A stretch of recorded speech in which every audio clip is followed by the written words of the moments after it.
เฮาบ่เริ่มตอนนี้แล้วเฮาสิเริ่มตอนใดคันสิเริ่มก็เริ่มตอนนี้เลยบ่มีหยังเสียหายลองตอนนี้แหละลองตอนที่ยังมีแรงอยู่ลองตอนที่ว่าคันสมมุติข้อยล้มข้อยก็สิลุกขึ้นมาใหม่ตอนนี้ธุรกิจการศึกษามันเป็นธุรกิจระยะยาวมันบ่แม่นธุรกิจที่ว่า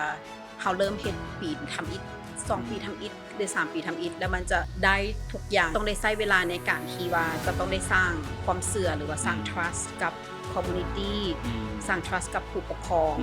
ให้ผู้ปกครองสามารถที่จะไว้วางใจพวกเขา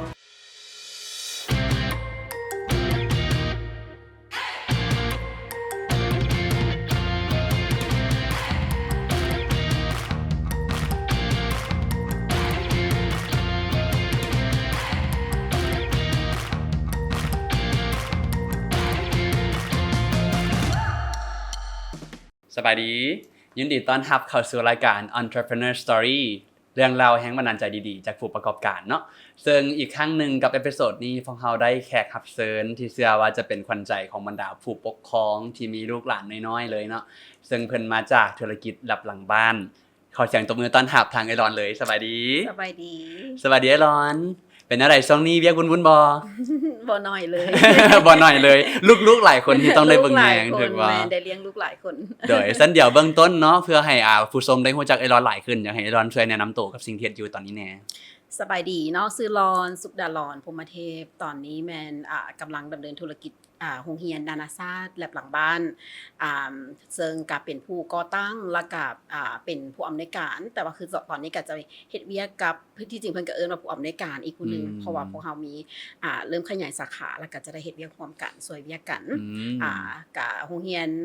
นานาชาติแลบหลังบ้านแม่นเริ่มรับนักเรียนตั้งแต่1ปี6เดือนขึ้นไปซึ่งสกเรียนที่ว่าพวกเฮากำลังเว้าถึงนี่ก็จะแม่นฮอดป.2 แล้วก็ต่อไปก็จะมีป.3 ป.4 เรื่อยๆจนฮอดพุ่นแหละมัธยมปัจจุบันมีอยู่2บอนถึกบ่มีอยู่ไสแน่ปัจจุบันแมนมีอยู่ดอนหนูนแมนสาขาที่1สาขาเริ่มต้นเลยแล้วก็ตอนนี้แมนตัวที่2จะแมนอยู่บ้านสังเหวยโดยขั้นสั้นเพื่อให้ได้ฮู้จักไอรอนให้หลายยิ่งขึ้นเนาะอยากฮู้ว่าสำหรับตัวไอรอนเองตั้งแต่น้อยปกติแล้วเป็นคนที่เห็นภาพตัวเองมักในเรื่องการศึกษาหรือว่าการอยากเป็นผู้สอนให้กับเด็กน้อยนี่ตั้งแต่น้อยบ่หรือว่าค้นพบตอนไหนคือตอนยังน้อยเอาอีหลีด้วยสภาพแวดล้อมด้วยครอบครัวด้วยอย่างหลายๆอย่างบ่ได้มีความคิดหรือว่าบ่ได้เห็นภาพว่าค่อยสิมาเป็นผู้ประกอบการหรือว่าสิมาเฮ็ดธุรกิจเกี่ยวกับตัวนี้ก็แน่นอนว่าก็เชื่อว่าหลายๆคนก็จะบ่ได้ฮู้มาตั้งแต่ใดเนาะแต่ว่าด้วยที่เริ่มฮู้มาที่ว่าฮู้จักว่าเฮามักตัวใดหรือว่าเฮาคิดว่าอยู่นำตัวใดแล้วเฮารู้สึกว่าตัวนี้มันโอเคได้เนาะมันเป็นอีหยังที่ว่าอยู่นำแล้วสามารถอยู่ได้ไปดนๆสิหันนะก็สิแม่นเริ่มตั้งแต่ตอนที่ว่าเป็นครูผู้ช่วยตอนนั้นแม่นเริ่มม.4 ม.5 แล้วเป็นอาจจะเป็น volunteer แน่แล้วก็เป็นอันนั้นแล้วก็มันจะเป็นตอนนั้นทำเป็นครูผู้ช่วยอยู่โรงเรียนเวียงจันทน์ College เนาะที่ว่าเป็น TA Teacher Assistant แม่นแล้วก็ตอนนั้นตั้งแต่ม.4 ม.5 ตั้งแต่ม.4 ม.5 ตอนนั้นก็รู้สึกคล้ายๆว่าเป็น TA ตอนนั้นหมายถึงว่าเฮาเฮ็ดเวียกแต่ว่าเฮาก็บ่ได้เสียค่าค่าเทอมรู้สึกภูมิใจรู้สึกว่าโอเคเริ่มเฮ็ดเวียกได้เริ่มรู้สึกว่าเริ่มหาเงินได้มาตั้งแต่ตอนสมัยเรียนเนาะแล้วก็เริ่มต้นแต่ตอนนั้นก็รู้สึกว่าในห้องเรียนมันก็เป็นอีหยังที่มีหลายอย่างพอตอนนั้นมันเริ่มเห็นห้องเรียนเริ่มเห็นนักเรียนมาตั้งแต่มีหลายรุ่นเลยแหละตั้งแต่น้อยแล้วก็มีห้องผู้ใหญ่พร้อมแล้วห้องเด็กน้อยพร้อมคือแล้วก็จะเริ่มรู้สึกว่าอยู่ห้องเรียนโอเคได้เจอกับครูหลายๆคนมีหลายๆอย่างแล้วเริ่มตั้งแต่ตอนนั้นมาก็แม่นว่าเริ่มฮู้แล้วว่าก็สิเอาสายนี้เลยบ่อย่างซี่นะตั้งแต่เริ่มต้นตอนนั้นมาเลยแสดงว่าเริ่มค้นพบว่าตัวเองมักตัวนี้ตั้งแต่สมัยอยู่มัธยมประมาณนั้นเนาะแต่อาจจะบ่ได้เป็นเชิงว่าโอเคค่อยสิไปสายนี้เลยบ่ได้มีแบบอันนั้นขนาดนั้นเพราะว่าหลังจากจบม.6 มาเนาะอันนั้นสายที่เรียนก็ยังแม่นการธนาคารการบัญชีธนาคารเพราะว่าอยู่ตอนนั้นอยู่ลาวก็สิแม่นด้วยทางเลือกของการเรียนนอกจากบริหารธุรกิจ หรือว่าเศรษฐศาสตร์เนาะสมัยนั้นเศรษฐศาสตร์มาดังเลยทุกคนแบบอยากเข้าเศรษฐศาสตร์ก็แล้วมันก็จะมีธนาคารนี่หลายๆอย่างแน่แล้วก็ตอนนั้นก็บ่ฮู้สิไปสายตัวใดก็เลยอันนั้นเรียนตอนนั้นหันธนาคารก่อนแล้วบัดนี้เริ่มเรียนมาปีหนึ่งแล้วฮู้ว่าบ่แม่นแล้วบ่น่าบ่แม่นแบบบ่แม่นแล้วบ่แม่นแฮงๆเลยก็เลยแบบก็เลยตอนนั้นน่ะแล้วก็เป็นตอนที่สมัครทุนแน่สมัครทุนตัวการศึกษาของออสเตรเลียหั่นแล้วก็เวลาที่สัมภาษณ์ทุนเนาะเขาเจ้าก็จะถามว่าตอนนี้เป็นหยังเรียนเรื่องการเงินธนาคารเป็นหยังคือมาสมัครเรียนสายอื่นที่คนแบบคงกันข้ามกันเลยก็อันนั้นก็ได้อธิบายไปยาวเติบเลยซึ่งทุนที่ได้หันเป็นทุนที่ไปเรียนต่ออยู่ออสเตรเลียถูกบ่ในสาขาหยังในสาขาของคันสิเว้าง่ายๆคือเป็นครูสอนเลยแหละเป็นครูสอนเด็กน้อยเลยว้าวต่อตัวที่วันเน้นหนักอยู่ออสเตรเลียเลยคืออยู่ออสเตรเลียก็สิแม่นว่าเน้นหนักตั้งแต่เด็กน้อยอันนั้นเริ่มตั้งแต่เกิดจนฮอด12ปีก็แม่นเป็นครูสอนเรียนรู้ทุกอย่างเกี่ยวกับเด็กน้อยเลยเรียนการเรียนหลักสูตรพัฒนาการสิสอนกับเจ้าจังใดสิแบบสิมีวิธีการหลายๆอย่างจังใดอันนี้ก็จะเป็นสิ่งที่เน้นตอนอยู่ออสเตรเลียเลยซึ่งเป็นขั้นป.ตรีเนาะสำหรับตอนนั้นที่ไปตอนนั้นแม่นปริญญาตรีว้าวแล้วบัดนี้หลังจากที่ว่าได้เรียนจบกลับมาแล้วเนาะจุดเริ่มต้นในการประกอบอาชีพของเขาเป็นจังได๋หลังจากเรียนจบตอนที่หลังจากเรียนจบมาเนาะตอนนั้นก็แน่นอนว่าตอนนั้นบ่ทันได้เริ่มคิดดอกว่าสิมาเฮ็ดธุรกิจแต่ว่าคือตอนนั้นแต่ว่าตอนที่สมัยเรียนอยู่ออสเตรเลียแม่นมีความคิดอันนึงก็คือว่าอยากเห็นวิธีการเห็นโรงเรียนหลายๆอย่างเนาะก็เลยเริ่มมีความคิดว่าอยากเอาตัวนี้ลองมาเฮ็ดอยู่ลาวเบิ่งเวลาที่กลับลาวเนาะแล้วมันก็จะเริ่มตอนที่สมัยแบบแพ็คเป้ไปมหาลัยตัวนี้คักเว้ยแบบตัวนี้มันแบบมันยังบ่มีได้กับมีเริ่มความคิดตอนนั้นแต่ว่าคือบัดนี้เวลาที่กลับคืนมาลาวมันก็สิได้ใช้เวลาช่วงนึงในการที่จะได้เบิ่งว่ามันเป็นจังได๋สิ่งที่ว่าเฮาคิดมามันเป็นจังได๋แล้วก็กลับมาลาวเนาะก็เลยมาเฮ็ดเวียกประจำก่อนเฮ็ดเวียกประจำตอนนั้นก็อันนั้นเฮ็ดเกี่ยวกับการพัฒนาครูครูประถมอันนั้นแล้วเฮ็ดมาได้กับมีประสบการณ์หลายเอิ้นว่ามี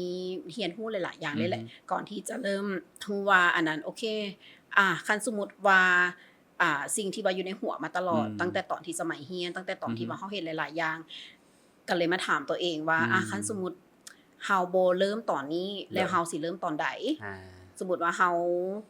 ฮู้ว่าอันนี้เป็นสิ่งก็เริ่มจะถามตัวเองมาตลอดว่าเฮาสิไปสายนี้ต่อบ่เฮาสิไปคือสมมุติว่าเฮาสิไปสายแบบพัฒนาฝึกอบรมครูเนาะเฮาสิคันสมมุติเฮาไปต่อแล้วเฮาสิไปฮอดไสเฮาสิแบบคล้ายๆว่า pathway ของเฮาเป็นจังได๋หรือว่าคันสมมุติว่าเฮาฮู้อยู่น้ำใจตัวเองอยู่แล้วว่าข้อยอยากเฮ็ดตัวนี้ข้อยอยากเฮ็ดโรงเรียนเนาะตอนนั้นข้อยอยากมีคล้ายๆว่าอยู่ในห้องเรียนเฮ็ดเวียกกับเด็กน้อยเป็นสิ่งที่ว่าฮู้มาตลอดอยู่แล้วคันสมมุติเฮาฮู้แบบนั้นแล้วเฮาสิเริ่มตอนใดสิท่าอีก2-3 ปี5 ปีหรือสิเริ่มเลยหรือว่าคัน5 ปีแล้วสิเปลี่ยนใจบ่คือมันก็มีหลายๆความคิดแหละตอนนั้นแต่ว่าสิ่งที่ฮู้ตอนนั้นคือคันสิเริ่มก็เริ่มตอนนี้เลยบ่มีหยังเสียหายลองตอนนี้แหละลองตอนที่ยังมีแรงอยู่ลองตอนที่ว่าคันสมมุติข้อยล้มข้อยก็สิลุกขึ้นมาใหม่ตอนนี้แต่ตอนนั้นก็จะแม่นแบบเป็นการตัดสินใจนำตัวเองที่ว่าเริ่มแบบคันตอนนั้นก็คือโอเคคันเฮาเริ่มละพร้อมเนาะหมายถึงถามตัวเองคล้ายๆว่าพร้อมเนาะว่าคันสมมุติว่าเจอปัญหาเจออีหยังที่ว่าเจอหลายๆอย่างพอฮู้ว่าสมมุติว่าเฮาได้เริ่มมาเฮ็ดตัวเองแล้วก็บ่ว่าจะเป็นเรื่องอันนั้นคือแน่นอนว่าเฮ็ดธุรกิจมันบ่แม่นเรื่องง่ายเนาะปัญหาหลายๆอย่างพร้อมบ่คันว่าคำตอบตอนนั้นคือพร้อมก็คือโอเคเริ่มหลายก่อนแล้วก็เริ่มแล้วก็หลังจากนั้นก็ตัดสินใจที่จะออกเวียกประจำซึ่งตอนนั้นทุกคนก็แบบออกเวียกประจำว่ามันเป็นอีหยังที่ว่า หลายคนคัด หลา ค้าย น ค บ่ นคัดค้าน ทางในหมู่คู่ครอบครัว ทางครอบครัว ทางพี่น้อง ฮะ พี่น้องก็มาบ่กล้ามาเว้าโดยกงก็อาจจะไปจะไปอ้อมๆเพื่อที่จะมาหาหูเพราะเพื่อมาหาหูแม่ นะฮะฮะ แล้วแม่ก็จะว่าอ้าวก็เลยมาหาหูลูกอ้าวลูกผู้นั้นผู้นี้ว่าจังซั่นจังซี่ใดลูกบ่ไปพิจารณาคืนหว่าแล้วก็มีหลายคนเลยแหละว่าอ้าวเป็นหยังคือออกเป็นหยังคือออกเนี่ยอันนี้เป็นหยังคือมีคำถามมาหลายๆอย่างถามว่าเอ๊ะใจบ่ตอนนั้นก็คาดว่ามันจะมีแบบนี้เนาะคาดว่ามันจะเกิด แต่ว่าเวลาที่มันเกิดอีกแล้วก็แม่นมันก็จะมีแบบเอ๊ะตัดสินใจถูกบ่วะแบบมันก็จะมีเล็กน้อยเนาะแต่ว่าตอนนั้นก็ถึงว่าในใจนั้นจะเป็นจังได๋ก็ยาแต่ตอนนั้นหน้าตาก็คือแบบตัดสินใจมาแล้วยิ้มไว้ก่อน แต่ว่าในใจลึกๆเขารู้สึกมันยากบ่กับการที่หลายคนเขาเจ้าคัดค้านหรือบ่เห็นดีกับความคิดเห็น ย ของตอนนี้ ากบ่ง่ายเชื่อว่าบ่ง่ายแม่นว่าเขาสามารถอธิบายได้เขาสามารถเว้าแบบนางเว้าเป็นชั่วโมงให้ไผฟังก็ได้ว่าแบบเป็นหยังค่อยจึงออกเวียกหยังหลายๆอย่างแต่ว่าเชื่อว่ามันก็จะมีเกียงๆแน่ว่าเอ๊ะตัดสินใจถูกบ่เพราะว่าตอนนั้นเอาอีหลีออกมาก็บ่ได้มีหยังมันก็เท่ากับเริ่มต้นใหม่ แม่ เนาะ นแบบบ่ได้หมายถึงว่าออกมาแล้วค่อยมีธุรกิจทุกอย่างแบบหับห้องหับทุกอย่างไปแล้วคือตอนนั้นออกมาก็เฮาต้องได้มาเริ่ม ว้าว ต้องได้มาเริ่มกับคล้ายๆว่าแต่มันก็เป็นอีกอย่างที่พูดเช้าหลายก่อนคือทุกคนบอกว่าแบบมันได้หว่ามันอันนี้หว่าก็มันก็เป็นอีกอย่างที่ให้เขาบอกว่าโอเคเดี๋ยวเสียในเบิ่งเด้อตอนนั้นในใจประมาณแบบว่ามันก็จะมีมุมนั้นแน่หั่นน่ะแล้วรู้สึกว่าช่วงที่ออกมาแล้วสิเริ่มเฮ็ดเป็นช่วงที่โควิดพอดี แม่น เป็นอะไรตอนนั้น ช่วงโควิดแน่นอนเชื่อว่าทุกธุรกิจเกือบทุกธุรกิจบ่แม่นทุกธุรกิจเนาะเกือบทุกธุรกิจก็คือเจ็บหนักนํกันหมดหนึ่งในนั้นก็แม่นธุรกิจเรื่องการศึกษาก็เป็นธุรกิจที่บ่ง่ายด้วยที่ว่าโรงเรียนต้องถูกปิดคันสมมุติว่าแน่นอนเฮ็ดโรงเรียนก็คือนักเรียนมาโรงเรียนบัดนี้มีแจ้งบอกว่านักเรียนมาโรงเรียนบ่ได้ก็คือโรงเรียนก็บ่มีไผคันโรงเรียนบ่มีไผแล้วก็สิเฮ็ดจังได๋คันบ่มีนักเรียนก็คือบ่มีการเรียนการสอนก็มันก็เฮ็ดบ่ได้คือตอนนั้นก็เลยนั่งกับทีมตอนนั้นมีทีมงานแล้วเนาะอาจจะบ่ใหญ่หลายเพราะว่าหาจังเริ่มต้นตอนนั้นมีทีมงานก็นั่งเป็นวงน้อยๆนํกันบ่มีนักเรียนนักเรียนบ่ได้มาเพราะว่ามาบ่ได้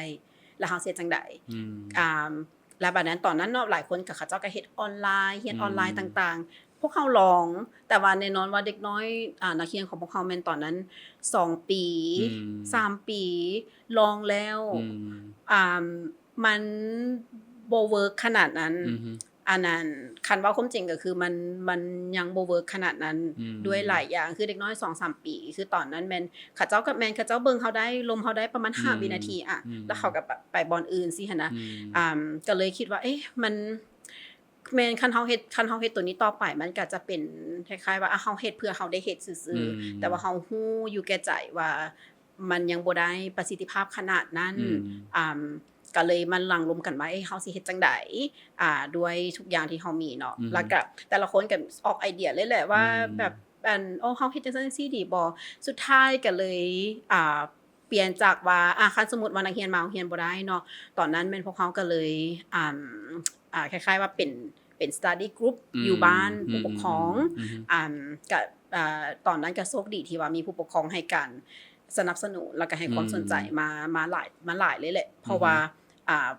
ตอนนั้นเด็กน้อยอยู่บ้านเนาะเขาเจ้าก็ต้องการเรียนต้องการกิจกรรมหลายๆอย่างคือเด็กน้อยมาโรงเรียนบ่ได้พวกเขาก็เลยแบ่งเป็นทีมงานเพื่อไปคล้ายๆว่าเพื่อไปสอนอยู่บ้านแต่ว่ามันจะเป็นแบบเป็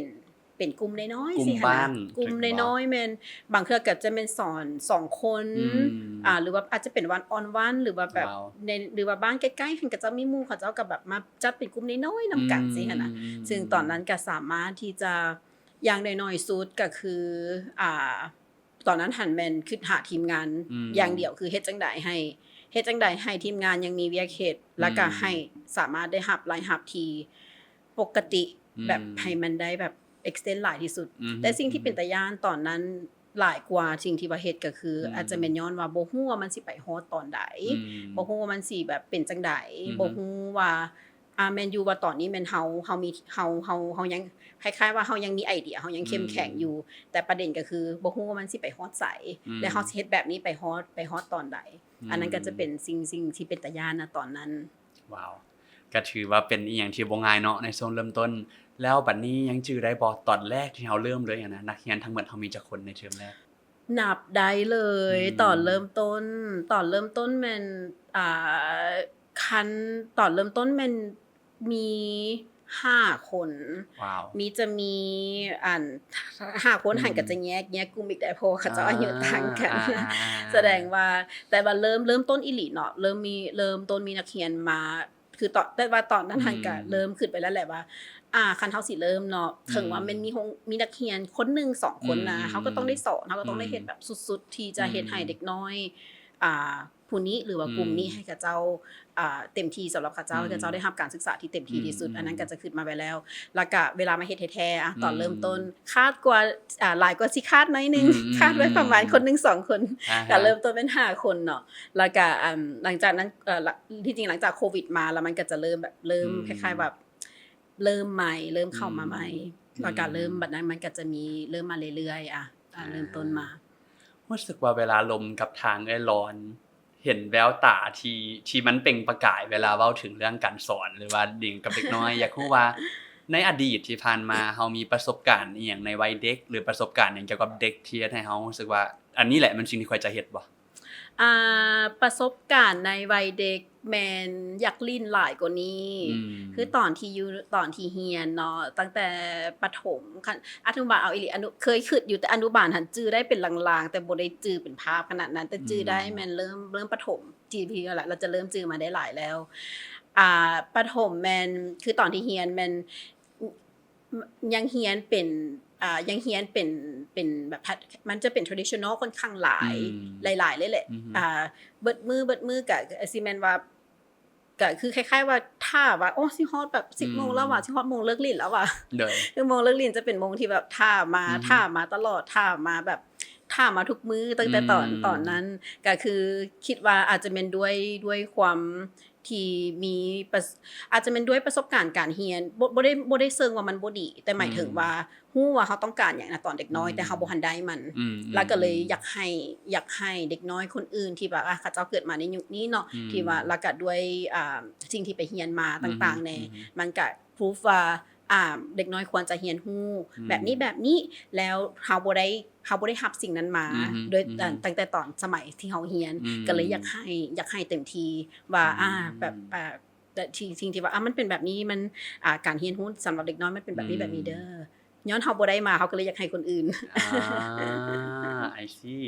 คล้ายๆคือมันก็มีอีหยังบางอย่างในอดีตที่เฮารู้สึกว่ามันอาจจะฝังใจเฮาแต่ว่าเฮาบ่อยากให้สิ่งเหล่านี้เกิดกับคนอื่นแม่นถูกต้องว้าวแล้วบัดนี้ในส่วนของการที่เฮาเฮ็ดธุรกิจผ่านมาเนาะโดยเฉพาะแม่นธุรกิจด้านการศึกษาในมุมมองของทางไอ้ร้อนเองคิดว่าอีหยังท้าทายที่สุดเวลาของการดำเนินธุรกิจคันแม่นธุรกิจการศึกษาที่จริงเริ่มต้นเข้ามาวงการนี้ละแม่นเริ่มฮู้ว่ามันเป็นธุรกิจระยะยาวมันบ่แม่นธุรกิจที่ว่าเฮาเริ่มเฮ็ดปีทำอิฐ2ปีทำอิฐหรือ3ปีทำอิฐแล้วมันจะได้ทุกอย่างที่เฮาเคยคาดหรือว่าเคยมีภาพในหัวไว้ธุรกิจการศึกษาแม่นเป็นธุรกิจที่ต้องได้ใช้เวลาในการที่ว่าจะต้องได้สร้างความเชื่อหรือว่าสร้าง trust กับ community สร้าง trust กับผู้ปกครองให้ผู้ปกครองสามารถที่จะไว้วางใจพวกเขาไว้วางใจได้ว่าข้อยสิฝากลูกค่อยนะไว้กับผู้นี้แหละหรือไว้กับโรงเรียนหลังนี้แหละซึ่งมันบ่แม่นเรื่องที่เฮ็ดได้ง่ายๆเลยมันจะได้ใช้เวลาในการที่จะในการที่จะพิสูจน์ให้เห็นว่าเฮามาเฮ็ดในจุดนี้เพราะว่าเฮาเข้าใจเฮาตั้งใจในจุดนี้อีหลีมันจะบ่คล้ายๆว่ามันจะบ่สามารถที่จะแบบเห็นได้เลยมันก็สิใช้เวลาฉะนั้นคือธุรกิจการศึกษาแม่นใจเย็นน้อยนึงอดทนหน่อยนึงตอนเริ่มต้นแล้วก็แต่ว่ามันจะเป็นธุรกิจที่ว่าค่อนข้างที่จะ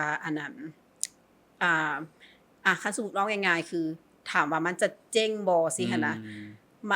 เชื่อว่ามันจะเจ๊งยากถ้าว่าผ่านช่วงแรกๆไปได้ย้อนว่า เฮาเห็นซึ่งเฮาเห็นโรงเรียนหลายๆบอนอยู่ในลาวเนาะอยู่ในเวียงจันทน์ซะมันจะมีโรงเรียนหลายๆรูปแบบซึ่งก็แน่นอนว่ามันยังมีผู้ปกครองมันยังมีตลาดที่ว่ารองรับหลายๆอย่างฉะนั้นก็คือโรงเรียนจะเจ๊งแม่นโรงเรียนที่บ่มีนักเรียนโรงเรียนที่จะเจ๊งแม่นโรงเรียนที่ว่าบ่ได้มีไผที่จะแบบบ่มีไผสนใจบ่มีไผที่จะเอาลูกไปฝากอันนั้นแม่นแบบพื้นฐานแต่ว่าส่วนใหญ่ๆแล้วถ้าว่าเฮาผ่านสวงทำอิฐอดทนหน่อยนึงไปได้มันก็จะเป็นมันก็ยังมีตลาดที่ว่ารองรับอยู่ในจุดนี้อยู่ถูกแล้วก็ที่สำคัญเท่าที่ฟังเบิ่งแล้วเนาะในมุมบอนที่ว่ามันเป็นอีหยังที่หลายกว่าการดีลกับนักเรียนแต่มันคือเว้าเรื่องของความการสร้างความเชื่อใจกับผู้ปกครองพร้อมเพราะสุดท้ายผู้มาเรียนเนาะคันรักธุรกิจแล้วก็แม่นผู้ใช้บ่ได้ซื้อบ่ได้ใช้แม่นและที่สำคัญก็คือว่าสำหรับผู้ปกครองเองเนาะเชื่อว่าทุกคนก็ล้วนแล้วแต่มีมุมมองของพ่อแม่ผู้ปกครองที่อาจจะอยากเลือกโรงเรียนที่คิดว่าดีที่สุดแล้วแหละสำหรับตัวเองให้กับลูกหลานของตัวเองแล้วก็แต่ละโรงเรียนก็มีเนเจอร์ธรรมชาติที่แตกต่างกันเนาะแม่นเชื่อว่าอันนั้นเชื่อว่าแต่ละโรงเรียนก็จะมีว่า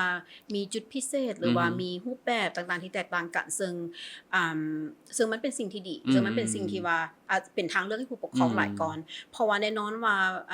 ผู้บ่แม่นเด็กน้อยทุกคนหรือบ่แม่นผู้ปกครองทุกคนที่จะมาบอกว่าแลบหลังบ้านดีที่สุดเด้อเชื่อว่ามันมีครอบครัวบางครอบครัวก็สิโอ้โรงเรียนนี้แม่นฟิตกับลูกค่อยดีที่สุดแล้วมันเหมาะที่สุดแล้วมันอันนั้นมันเป็นเรื่องปกติเลยฉะนั้นคือมันมีทางเลือกให้ผู้ปกครองก็เป็นสิ่งที่ดีที่ว่าแล้วก็จะได้เห็นว่าการศึกษาแบบนี้มันก็ยังเป็นอีกรูปแบบนึงถ้าว่ามันเหมาะสำหรับลูกของเฮาถ้ามันเหมาะสำหรับสิ่งที่ว่าเฮาคิดว่าเราสิเอาลูกของเฮาไปสายนี้แหละก็จะมีทางเลือกให้ผู้ปกครองไว้ฉันเว้าในเรื่องของสื่อน้อยนึงเนาะเพราะว่าเฮาก็เว้าสื่อแลบหลังบ้านมาตั้งแต่ต้นรายการแล้วได้แต่ว่าหลายคนอาจจะสงสัยว่าแลบหลังบ้านนี่ที่มาที่ไปเป็นจังได๋แล้วมีบ่แบบผู้ปกครองบางคนเข้าใจผิดว่ามันอีหยังกันแท้อันที่1คือบ่แม่นโรงเรียนเต้นแลบเข้าใจว่าเป็นโรงเรียนไปแรปมันบ่ไปเต้นไปแรปแม่นก็จะมีคนมาถามว่าแลบหลังบ้านแม่นโรงเรียนสอนเต้นหว่าเต้นแลบแบบเต้นแลบว่าซี่นั่นว่าเต้นฮิปฮอปว่าเห็นหลายๆอย่างเพราะมันจะแบบซื้อไปแบบนั้นเนาะ1เนาะแม่นบ่แม่นโรงเรียนเต้นแลบแต่ว่าโรงเรียนก็มีสอนเด็กน้อยเต้นอยู่แต่ว่าอันนั้นก็บ่แม่นอันสิ่งที่คล้ายๆว่าผู้ปกครองเข้าใจก็ซื้อแลบหลังบ้านแม่นเริ่มต้นจากสาขาที่1แหละสาขาที่1แม่นพวกคือกลับมาลาวปุ๊บเนาะแม่นรีโนเวทบ้านที่บ้านของตัวเองอันนั้นแล้วรีโนเวทตัวนี้แม่นรีโนเวทอยู่หลังบ้านอันนั้นแล้วแลบแม่นมาจากสมมุติภาษาอังกฤษคำว่าแบบ laboratory ที่ว่ามันเป็นบอนที่ค้นคว้ามันเป็นบอนวิจัยมันเป็นบอนที่ว่าเฮาแบบได้คิดได้ตั้งคำถามหลายๆอย่างอันนั้นมันเริ่มมาจากแลบเนาะแล้วหลังบ้านก็คืออยู่เริ่มต้นทุกอย่างมาจากหลังบ้านของพวกเขาหลังบ้านน้อยๆของแบบของพวกเขาที่ว่าเริ่มต้นขึ้นมาก็เลยซื้อเป็นแลบหลังบ้านจนฮอดมื้อนี้มาที่ไปมันเริ่มจากการที่เราเฮ็ดอยู่หลังบ้านของเราเองเนาะก็เลยใช้เป็นแลบหลังบ้านแม่มันก็จะคิดว่ามันเวลามันอาจจะอยากให้มันเป็นฟีลไอเดียที่ว่าคือทุกบอนสามารถที่เป็นบอนเรียนรู้ได้สำหรับเด็กน้อยอยู่คือสมมุติอยู่หลังบ้านหรือว่าอยู่บอนหรือว่าอยู่บอนใดก็แล้วแต่คือเด็กน้อยเขาเจ้ามีคือสมมุติว่าถึงแววตาเนาะเขาเจ้ามีแววตาที่ว่าเขาเจ้าอยากรู้อยากเห็นเขาเจ้ามีคำถามตลอดเวลาก็คือเขาเจ้าการเรียนรู้สามารถเกิดขึ้นได้ทุกบอนบ่จำเป็นจะต้องมีแต่อยู่ในหัวของโรงเรียนหรือว่าอยู่ในหัวของโรงเรียน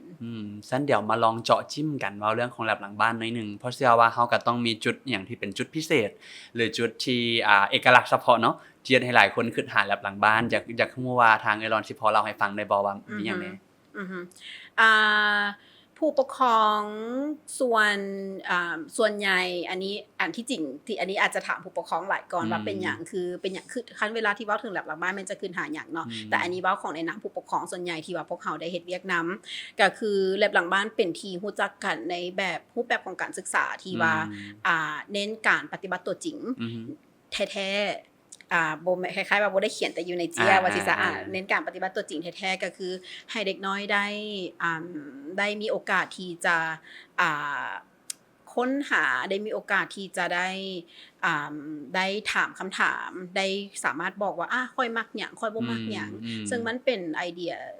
ธรรมดาเลยแหละที่ว่าสำคัญหลายสำหรับเด็กน้อยเพราะมันจะคล้ายๆว่ามันจะเป็นการสร้างสภาพแวดล้อมให้กับเจ้าฮู้ว่าเสียงของข้อยนะมีคนฟังได้ข้อยสามารถที่จะบอกได้หรือว่าบอกครูได้หรือว่าบอกทีมงานในโรงเรียนได้ว่าอันนี้แม่นหรือว่าอยากเฮ็ดอันนี้เด้อหรือว่าแม้แต่ว่าอันนั้นค่อยมักสีนี้เด้อสินะแบบเป็นพื้นฐานง่ายๆแบบนั้นคือไอเดียก็คือให้เป็นพื้นที่สำหรับเด็กน้อยให้เด็กน้อยได้มีโอกาสที่จะค้นหาเต็มที่ตั้งคำถามเต็มที่แล้วก็เรียนรู้ผ่านการปฏิบัติตัวจริงแล้วก็ให้กับเจ้าได้เริ่มตั้งแต่เด็กน้อยให้รู้ว่าให้ได้เริ่มคิดว่าค่อยสิไปในแบบใดที่จะเหมาะสำหรับแบบใดที่จะเหมาะสำหรับค่อยเพราะว่าคิดว่ามันก็เป็นอีกอย่างที่ขาดอยู่ในโรงเรียนบ่ถึงว่าบ่แม่นอยู่ในลาวกันหลายๆบ่อนเลยแหละคือสมมุติว่าเฮาไปถามเด็กน้อยว่าอยากเฮ็ดหยังอยากหรือว่ามักหยังอยากเฮ็ดหยังสินะเป็นคำถามง่ายๆที่ว่าบ่แม่นทุกคนที่จะรู้หรือว่าที่จะตอบได้ซึ่งมันก็บ่แม่นเรื่องที่ผิดแต่ว่ามันจะดีกว่าถ้าว่าเฮามีสภาพแวดล้อมหรือว่าเฮาพยายามที่จะให้เขาเจ้าได้เริ่มรู้ว่าให้เขาเจ้าได้เริ่มคิดหลายก่อนในมุมนี้อันนั้นก็จะเป็นพื้นฐานของแลบหลังบ้านเลยแหละเลยซึ่งเท่าที่ฟังมาเบิ่งแล้วนี่ก็รู้สึกว่าแลบหลังบ้านเป็นอีกหนึ่งโรงเรียนที่คันสิเว้าแล้วก็แม่นเน้นให้แต่ละคนได้ลงมือเฮ็ดสมกับคำว่าแลบถึกบ่ ที่ให้แต่ละคนได้ลงมือเฮ็ดได้ลองผิดลองถูกเนาะแต่ว่าตัวนี้แม่นเฮาเป็น international school บ่แม่น Montessori เฮาเข้าใจถูกบ่แม่นคือ Montessori หรือว่าที่ว่าชื่อเก่าแม่นเอิ้นว่า Reggio Emilia เนาะคันเทียบกับ2วิธีการเรียนการสอนคันเทียบกันก็สิเป็นคล้ายๆอ้ายน้องกันเน้นคือ Montessori หรือว่า Reggio Emilia แม่นเน้นหนักเรื่องเด็กน้อยได้สัมผัสได้ปฏิบัติตัวจริงคือกันมันก็อาจจะมีความแตกต่างกันเล็กน้อยด้วยดีเทลหลายๆอย่างแต่ว่าเบสิกพื้นฐานจะมีความคล้ายคือกันด้วยของตัวเด็กน้อยซึ่งบ่ว่าจะเป็น Montessori หรือว่า Reggio Emilia มันเอิ้นว่าเป็นวิธีการหรือว่าเป็น approach ของการเรียนการสอนแต่คำว่า international ตัวนี้แม่นด้วยว่าด้วยหลักสูตรหลายก่อนที่ว่าพวกเขาเริ่มเอาเข้ามาณตอนนี้ก็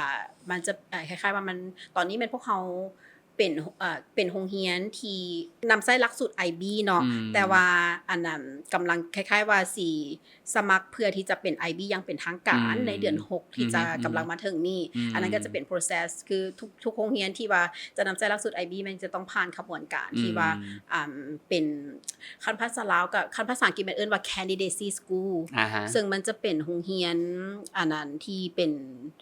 แบบคล้ายๆว่าสมัครที่จะเริ่มเข้าหลักสูตรตัวนี้แต่ว่าอาจจะยังบ่ทันได้เป็นทางการเทื่อมันจะเป็นขบวนการเนาะโดยผ่านแล้วหลังจากนั้นก็จะมีผ่านอันนั้นจะมีเขาเจ้ามาวิสิตแน่เขาเจ้ามาเบิ่งว่ามันพร้อมบ่ต่างๆหลายๆอย่างแล้วก็เดี๋ยวพวกเฮาก็มาเบิ่งนํกันว่าผลสิเป็นออกมาเป็นแบบใดไว้นี่ถ้าติดตามนํกันไว้นี่เนาะบัดนี้ขอเป็นทิปเว้าเรื่องของว่าอันนี้ในมุมของที่เอ้ยเองเห็นเรื่องด้านคะแนนการศึกษาซะคิดว่าผู้ปกครองหลายคนที่อาจจะกำลังเบิ่งรายการนี้อยู่นะอยากให้ฝากอย่างถึงเกี่ยวกับเรื่องที่เฮาล้มกันก่อนหน้านี้หลังไมค์เนาะบ่อนที่ว่าการเลือกสายการเรียนบ่อนเรียนให้กับลูกๆหรือแม้แต่เว้าเรื่องการใกล้เขาเจ้าในเรื่องของการเลือกสายอาชีพในอนาคตเนาะมีหยังแน่ที่สำคัญที่ผู้ปกครองควรรู้และควรปฏิบัติสายอาชีพของคือสมมุติของนักเรียนผู้ปกครองต่างๆเนาะก็ที่จริงแม่นผู้ปกครองสามารถที่จะคิดได้แหละว่ามีแนวมุมมองได้ว่าเฮาอยากให้ลูกไปในสาขาแบบใดหรือว่าไปในแบบใดแต่คิดว่าผู้ปกครองสามารถที่จะแนะนำได้หลายก่อนอันนั้นแล้วก็อาจจะได้สังเกตเบิ่งตัวของลูกว่าลูกของเฮาแม่นเรามักตัวใดเริ่มต้นง่ายๆเลยเราสนใจตัวใดเรามีความสนใจตัวใดเป็นพิเศษบ่หรือว่าเราสามารถที่จะใช้เวลาอยู่กับจุดใดจุดหนึ่งหัวข้อใดหัวข้อหนึ่งหลายเป็นพิเศษบ่อาจจะแม่นไปแล้วก็ไปในจุดนั้นแน่นอนว่าทุกคนมีความมักคือมีความคิดว่าอยากให้เป็นแบบนั้นแบบนี้แต่ว่าเฮาก็ได้เบิ่งตัวของเด็กน้อยพร้อมตัวของลูกเฮาพร้อมเพราะว่ามันจะเป็นอันนั้นเขาเจ้าจะอยู่นำมันไปตลอดชีวิตเลือกสายอาชีพคือกันหรือว่าเลือกก่อนที่ไปฮอดสายอาชีพก็จะเป็นเลือกสายเรียนก่อนซะเพราะว่ามันจะ ต่อเนื่องกันมาเนาะเลือกสายเรียนเวลาที่กะเจ้าเติบใหญ่ขึ้นมาเวลาที่กะเจ้าอันน่ะที่จะเรียนว่าค่อยสิไปสายใดเริ่มต้นจากตรงนั้นก่อนให้กะเจ้ามีเสียงในการเลือกมีเสียงในการที่ให้นี่ในการตัดสินใจเพราะว่าเขาเจ้าสุดท้ายแล้วลูกก็ยังแม่นเขาเจ้าก็ยังเป็นอีกคนหนึ่งที่บ่แม่นคนเดียวกันกับเฮาเขาเจ้าเป็นคนที่จะอยู่กับมันไปตลอดชีวิตให้เขาเจ้าได้มีเอิ้นว่ามีโอกาสมีแพลตฟอร์มในการที่เว้าได้ว่าอันนี้เป็นสิ่งที่เขาเจ้าสนใจเด้อเพราะว่ามันเป็นสิ่งที่สำคัญหลายๆเลยสำหรับชีวิตของผู้ใดผู้หนึ่งที่จะสามารถเลือกในจุดนี้ได้แม่แล้วก็เน้นย้ำคือกับที่ไอ้รอนได้เว้าไปเนาะบอนที่ว่าสุดท้ายพ่อแม่ทุกคนรักลูกอันนี้ฮู้เข้าใจเลยแล้วก็เชื่อพร้อมเนาะหากท้ายที่สุดแล้วการที่จะช่วยลูกได้แท้ๆคิดว่าอาจจะเป็นการเฮ็ดให้ลูกได้มีโอกาสเปิดโลกให้หลายอาจจะได้เห็นหลายสายการเรียนให้ได้เข้าใจหลายสายอาชีพเนาะเพื่อที่เพิ่นจะได้สามารถพิจารณาได้ด้วยตัวเองนำในมุมนึงจะได้ฮู้ว่าตัวเองถนัดหยังบ่ถนัดหยังเหมาะกับหยังก็เริ่มต้นมาตั้งแต่เด็กน้อยเลยแหละที่จริงมันเด็กเริ่มสมมุติว่าเด็กน้อย 2-3 ปีเนาะแม่นอยู่เขาเจ้าจะบ่บางคนก็เว้าได้มาถามว่าอยากเป็นหยังก็เจ้าบอกได้เขาเจ้าก็จะมีความอันนั้นบอกได้แต่บ่ได้หมายความว่าเขาเจ้าสิมาเป็นตัวนี้แท้บ่แต่ว่าให้เขาเจ้าเริ่มมีความคิดฉะนั้นก็คือสร้างสภาพแวดล้อมมาตั้งแต่ตอนยังน้อยแหละเป็นสิ่งที่สำคัญหลายเลยสำหรับเด็กน้อยให้กับเจ้าอยู่ในสภาพแวดล้อมหรือให้กับเจ้าฮู้ว่าเขาเจ้าสามารถที่จะแสดงความคิดความเห็นของเขาเจ้าได้แล้วก็เขาเจ้าฮู้ว่าค่อยสิไปในแบบใดซึ่งมันก็จะต่อมาตั้งแต่เริ่มต้นเนาะอนุบาลประถมมัธยมมันก็จะต่อมาเรื่อยๆเพราะว่ามันจะเชฟความคิดของเขาเจ้าเชฟความเป็นตัวของเด็กผู้นั้นในการเวลาที่เขาเจ้าเติบใหญ่ขึ้นมาต้องขอบใจหลายๆสำหรับเป็นตัวนี้ถือว่าเป็นมุมมองที่ดีหลายเนาะบัดนี้สิขอให้ได้รอนได้ชิมท้ายจักหน่อยนึงสำหรับผู้ที่เขาเจ้ามีความสนใจอยากเป็นผู้ประกอบการหรือว่าง่ายๆก็แม่นอยากเริ่มซะเฮ็ดอีหยังในที่ตัวเองเฮ็ดได้ที่จะพาตัวเองไปเป็นผู้ประกอบการในฝันที่ตัวเองอยากเป็นนั้นเนาะโดยเฉพาะในสภาพการแบบนี้เชื่อว่าเมื่อกี้ก็ล้มกันอยู่ว่านักแน่เนาะนักบ่แพ้โควิดหรือนักกว่าด้วยซ้ำอยากรู้ว่าสำหรับไอ้ร้อนมีอีหยังที่จะเป็นแนวทางคำแนะนำหรือว่าข้อควรระวังที่อยากฝากถึงผู้ที่สนใจอยากเฮ็ดสิ่งเหล่านี้แน่สำหรับประกอบการถ้าว่าในกรณีเว้าถึงการศึกษาซะเนาะตัวเฉพาะเจาะจงแน่นอนว่าในสภาพการที่ทุกคนกำลังเฮ็ดจังใดก็ได้ให้เอารอดให้คล้ายๆว่าทุกคนก็คันสิเว้าง่ายๆก็แม่นก็หายใจหอบคือกันหลายๆธุรกิจหลายๆคนคือในสภาพการต่างๆแบบนี้ถ้าว่าสนใจประกอบการอยู่ในธุรกิจการศึกษาเนาะอันที่คิดว่านึงควรจะมีหรือว่าต้องมีเลยแหละก็คือให้เฮาฮู้ว่าเฮาเฮ็ดจุดนี้เพื่อหยังเฮาอยากได้หยังในจุดนี้ถึงว่าในช่วงนี้เฮาก็ให้เฮาได้คิดว่าในสภาพการแบบนี้แม่นคล้ายๆว่าเฮาสิเฮ็ดให้มันเป็นโอกาสต่างๆของเฮาได้แบบใดคันสิเว้าง่ายๆคือสมมุติเฮาเฮ็ดธุรกิจการศึกษาเฮามีจุดพิเศษหรือว่าจุดที่ว่าแตกต่างจากคนอื่นแบบใดเป็นหยังผู้ปกครองจึงจะเลือกให้จึงจะเลือกที่จะให้ลูกของเขาเจ้าเข้ามาเรียนอยู่ในสถานการศึกษาของเฮาเป็นหยังเขาเจ้าจึงมาเลือกของเฮาย้อนว่าเฮามีความแตกต่างแบบใดหาจุดนี้ให้มันเจอแล้วเวลาหาเจอแล้วเฮ็ดให้มันดีที่สุดเฮ็ดคือสิเฮ็ดธุรกิจการศึกษาเนาะหรือว่าธุรกิจใดก็แล้วแต่ถ้าตัดสินใจที่จะได้เฮ็ดแล้วฮู้แล้วว่าเฮาสิไปในแบบใดเอาให้มันเป็นแบบ the best ของสายนั้นอีหลีหั้นนะเอาสุดๆคือเชื่อว่าคันเวลาที่ว่าเฮาเฮ็ดนั้นได้แล้วเชื่อว่าสังคมก็จะเห็นแล้วก็ผู้ปกครองก็จะเห็นในสิ่งที่ว่าเฮาตั้งใจเฮ็ดมาเอิ้นว่าตอบ why ให้ได้เนาะว่าเฮ็ดเพื่อหยังแล้วต่อมาคือ how จุดแข็งตัวเองสิปั้นมันขึ้นมาจากไหนและมันเป็นหยังสื่อสารออกไปให้ได้พร้อมบัดนี้ขอเป็นในด้านของแง่มุมการใช้ชีวิตหน่อยนึงเชื่อว่าไอ้ร้อนเองก็เป็นอีกคนนึงที่น่าจะเป็นตัวแบบหรือว่าแรงบันดาลใจให้กับหลายๆคนได้อยากรู้ว่าสำหรับไอ้ร้อนเนาะมีคติประจำใจหรือว่ามุมมองในการใช้ชีวิตแบบใดคิดว่าสำหรับสำคัญที่สุดก็สิแม่นเฮาถึงว่าเฮาจะก้าวไปหรือว่าเฮาอยู่จุดสูงสำใดก็แล้วแต่เฮาก็คล้ายๆว่าอย่าลืมเบื้องหลังหลายก่อนว่าเฮาฮอดจุดนี้ได้แม่นมีหยังแน่ด้วยทีมงานด้วยสมาชิกที่ว่า สวยนำกันมาเพราะว่าเฮาบ่สามารถเฮ็ดทุกอย่างได้ด้วยตัวของเฮาเองแม่นว่าตอนนี้แม่นเป็นตัวแทนของทีมงานทุกคนที่ว่ามาเว้าเกี่ยวกับแลบหลังบ้านเนาะแล้วก็ฉะนั้นก็คือเวลาที่ว่าเฮาเริ่มเติบใหญ่ขึ้นเฮาเริ่มที่จะอยู่จุดที่สูงขึ้นเฮาก็อย่าลืมว่าแม่นคล้ายๆว่าแม่นไผปัจจัยใดที่ว่าซัปพอร์ตเฮาให้เฮามาฮอดในจุดนี้เพราะว่าเชื่อว่ามันจะเป็นสิ่งที่มันก็เป็นสิ่งที่ว่านั้นเป็นคล้ายๆว่าทางใจหลายก่อนที่ว่าให้เฮาได้มาฮอดจุดนี้เอิ้นว่ามุมนึงก็ต้องมีใช้คำว่าถ่อมตัวแหละเนาะในมุมนึงบ่ที่ว่าบ่แม่นเฮาทั้งหมดบางครั้งความสำเร็จอาจจะนำมาซึ่งความทะนงโตหรือยิ่งพยองก็ได้มีส่วนเพราะว่าเชื่อว่าเฮาอยู่ในสังคมที่อยู่นำกันอยู่ร่วมกันคันเฮาสามารถที่จะมีความว่าเฮามีความเอื้อเฟื้อเผื่อแผ่แม่นเฮาบ่ได้มีความคิดที่ว่าข่อยอยู่สูงแล้วแบบแบบอย่างคล้ายๆว่าแบบอาจจะเป็นลูกดาวคนอื่นหรืออีหยังต่างๆเนาะอันนั้นฉะนั้นก็คือการเอื้อเฟื้อเผื่อแผ่ความที่ว่าเฮาคิดหาคนอื่นเฮาฮู้ว่าเฮาแบบมาจังได๋แบบสายการเดินทางของเฮามันเป็นจังได๋สิหั้นนะแต่คิดว่ามันก็เป็นสิ่งที่สำคัญหลายเลยอย่าลืมคนที่อยู่ทางหลังและคนที่พาเฮามาจนฮอดจุดนี้ขอบใจนั่นคือว่าเป็นแง่มุมที่ดีหลายเชื่อว่าหลายๆคนน่าจะได้รับไปคือกันเนาะบัดนี้มาหาช่วงสุดท้ายอยากให้รอนได้มีการฝากถึงผู้ที่ชมอยู่ตอนนี้เนาะว่าปัจจุบันนี้แลบหลังบ้านเฮามีอีหยังแน่ที่สามารถติดตามได้ช่องทางติดต่อเป็นแบบใดเดี๋ยวให้เฟิร์นได้รอนเลยตอนนี้เนาะแม่นแลบหลังบ้านจะมีอยู่2สาขาที่1มันอยู่สาขาดอนนูนกับที่2แม่นอยู่สาขาสังเหวยซึ่งสามารถติดตามพวกเราได้แม่นจะมีอยู่ทาง Facebook อยู่ใน Facebook จะมี Facebook กับ Instagram เนาะแม่นจะมีการอัปเดตให้เห็นว่าวิธีการเรียนการสอนเป็นแบบใดแล้วก็มันจะมีว่ารูปแบบการเรียนหรือว่าจะมีแบบอัปเดตต่างๆผ่าน2ทางนั้นแล้วก็แลบหลังบ้านแม่นจะปีนี้ปีศกเรียน2024-2025แม่นจะเริ่มรับเด็กน้อยแม่น1ปี6เดือนขึ้นไปจนฮอด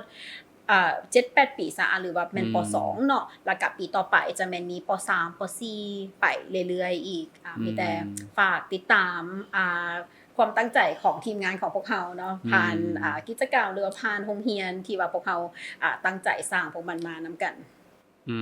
เจ้าสำหรับมื้อนี้เนาะก็อีกครั้งนึงขอบใจทั้งไอ้ร้อนหลายๆที่ว่าได้มาร่วมกับพวกเราแล้วก็มาแบ่งปันมุมมองดีๆแรงบันดาลใจต่างๆกับผู้ฟังพร้อมเนาะและสำหรับมื้อนี้ข้าพเจ้าเองกับไอ้ร้อนเนาะก็ต้องขอลาทุกคนไปก่อนแล้วพบกันใหม่สบายดี